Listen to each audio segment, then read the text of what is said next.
Pernahkah kamu bertanya, siapa dirimu sebenarnya? Apa yang membuatmu menjadi kamu?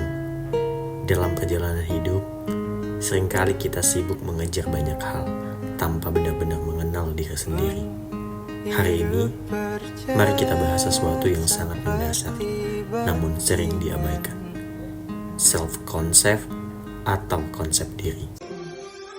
Halo, Anda mahasiswa? Hah? Ya, gimana? Anda mahasiswa? Iya, kebetulan saya mahasiswa sih. Saya lagi kuliah di Universitas Cyber Asia, jurusan S1 PJJ Akuntansi. Kenapa tuh?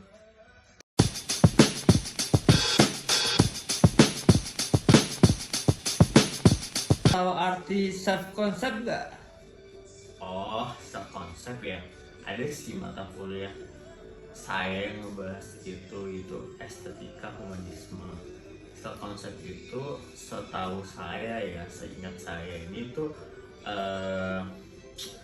apa ya, tentang cara kita memandang dan menilai diri kita.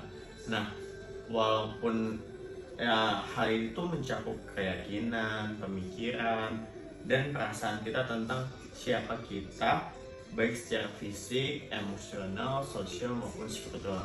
Tapi nih, biar lebih jelasnya, aku cari dulu deh. Bentar ya. Nah, ini ada nih dari gramedia.com. Self-concept itu adalah cara dan sikap seseorang individu dalam memandang dirinya sendiri. Pandangan atau perspektif diri meliputi aspek fisik maupun psikis, seperti pengenalan karakteristik individu itu sendiri, tingkah laku atau perbuatannya, kemampuan dirinya, dan sebagainya. Nah, kalau dari website ini sih ada beberapa pengertian tentang self-concept dari para ahli. Salah satunya itu ada Carl Rogers. Nanti mungkin lengkapnya bisa aku kasih tahu deh ke kamu.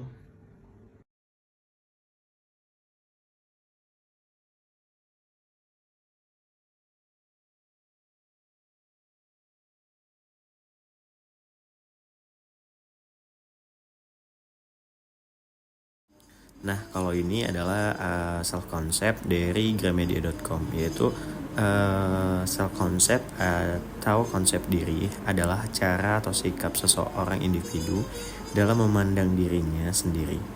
Pandangan atau perspektif diri meliputi aspek fisik maupun psikis, seperti mengenal karakteristik individu itu sendiri, tingkah laku atau perbuatannya, dan kemampuan dirinya.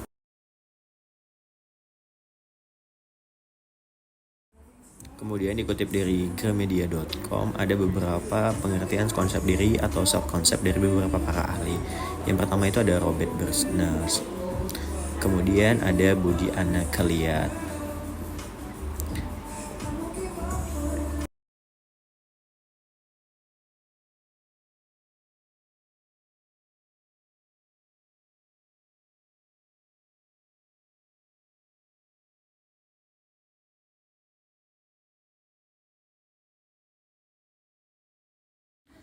Nah, kalau ini adalah self-concept menurut Carl Rogers atau seorang psikolog humanistik.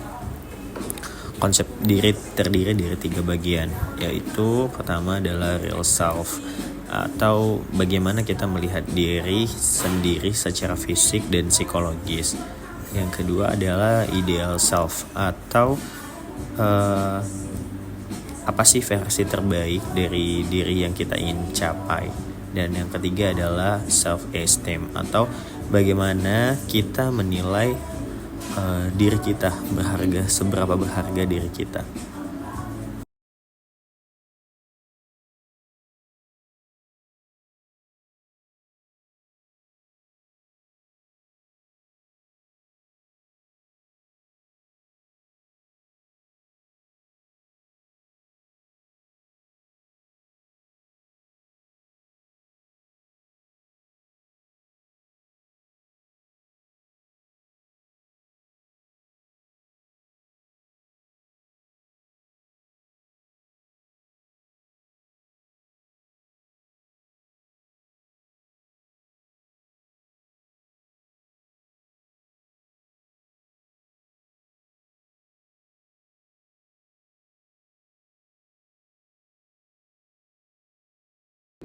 Nice info Brody.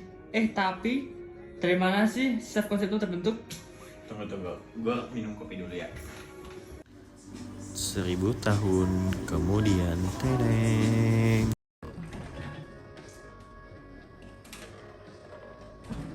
Nah, kita minum kopi dulu.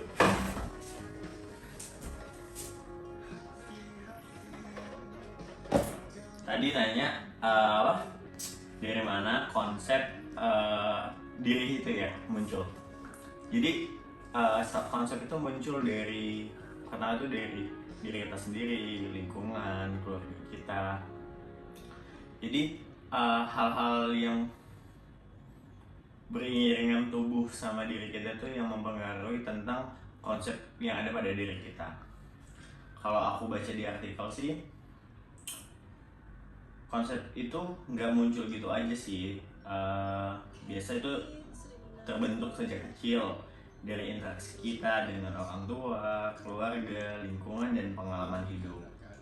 Komentar orang lain, pengalaman gagal dan berhasil, serta pengaruh media sosial semua membentuk cara kita menilai diri. Misalnya, seorang anak yang selalu dipuji akan merasa berharga.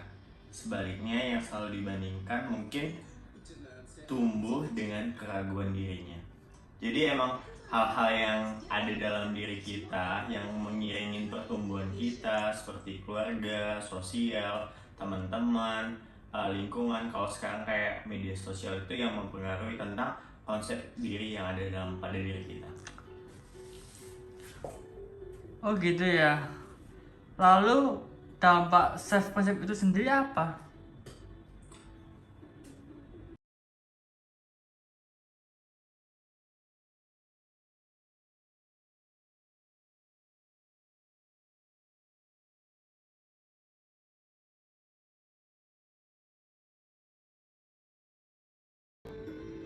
Oh jadi gitu ya. Lalu kalau dampak dari self concept itu sendiri apa ya?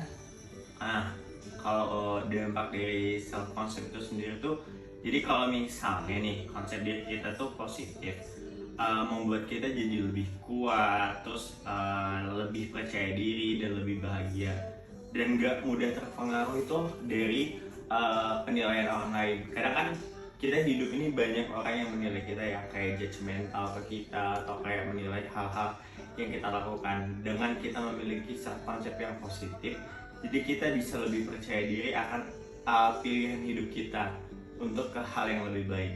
Nah sebaliknya, kalau self concept diri kita itu negatif, bisa ngebuat kita jadi takut untuk nyoba hal-hal baru, atau bahkan keras dalam menilai diri kita, bahkan mengalami gangguan mental seperti kecemasan atau bahkan bisa sampai depresi. Jadi keputusan penting dalam hidup kita atau gaya hidup yang kita alami selama ini itu emang benar-benar berpengaruh, dipengaruhi dari konsep diri kita sendiri. Oh jadi gitu ya. Lalu yang terakhir, gimana sih cara membangun konsep diri yang sehat? Nah, karena kamu tanya terus, nanti aku jelasin di video berikutnya. Nah, jadi untuk tips membangun konsep diri yang lebih sehat itu, pertama, kenalin diri kita secara jujur, yaitu kita meluangkan waktu untuk merenung, mengetahui, memahami apa kekuatan kita, apa kelemahan kita.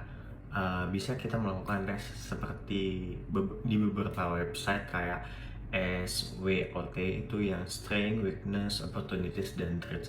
Dari mengerjakan tes-tes seperti itu, kita jadi lebih mengetahui apa sih yang kelemahan yang ada pada diri kita, apa kelebihan yang ada pada diri kita, sehingga kita mampu menggali potensi dalam diri kita. Nah, yang kedua itu ubah self-talk negatif menjadi positif.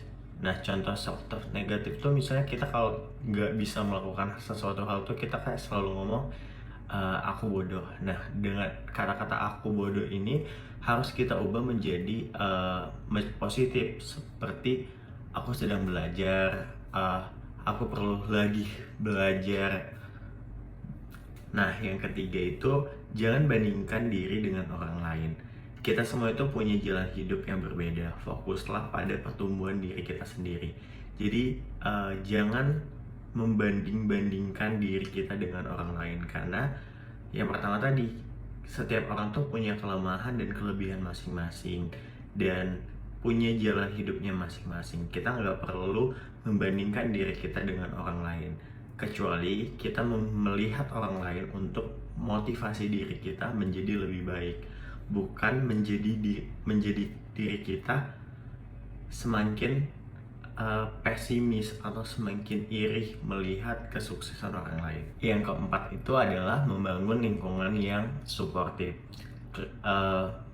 Membuatlah sekeliling diri kita dengan orang-orang yang membangun, bukan menjatuhkan. Jadi kita harus mencari orang-orang atau circle pertemanan kita yang support akan hal-hal positif yang akan kita lakukan dalam hidup kita, seperti selalu memberikan semangat ketika kita melakukan sesuatu hal, atau memberikan kita respon positif atas apa yang kita lakukan, bukan teman-teman atau orang-orang yang selalu ngejudge negatif atau memberikan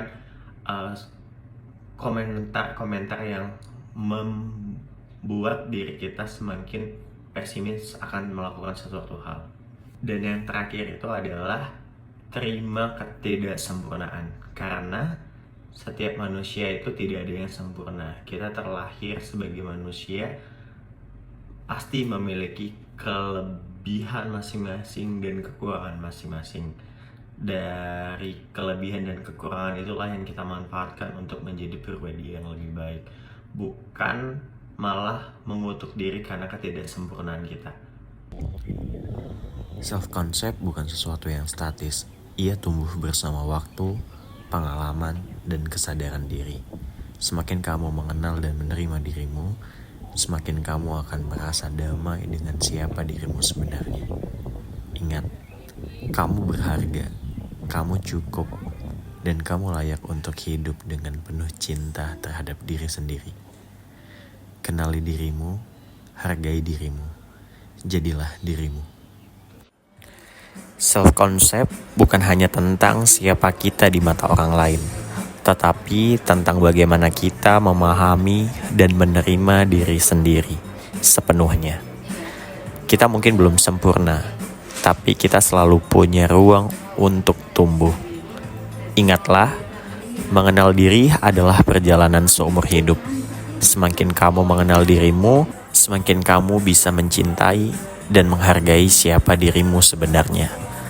Karena pada akhirnya, kamu cukup, kamu layak, kamu berharga. Teruslah tumbuh dan jangan lupa untuk selalu kembali kepada dirimu sendiri. Terima kasih kepada semua teman yang mudah membantu saya dalam proses pembuatan video ini, dan juga media yang telah menjadi source saya dalam mencari informasi terkait self-concept. Semoga video ini dapat bermanfaat bagi penonton dan khususnya untuk diri saya sendiri. Pembuatan video ini bertujuan untuk pemenuhan ujian akhir semester mata kuliah umum Estetika Humanisme.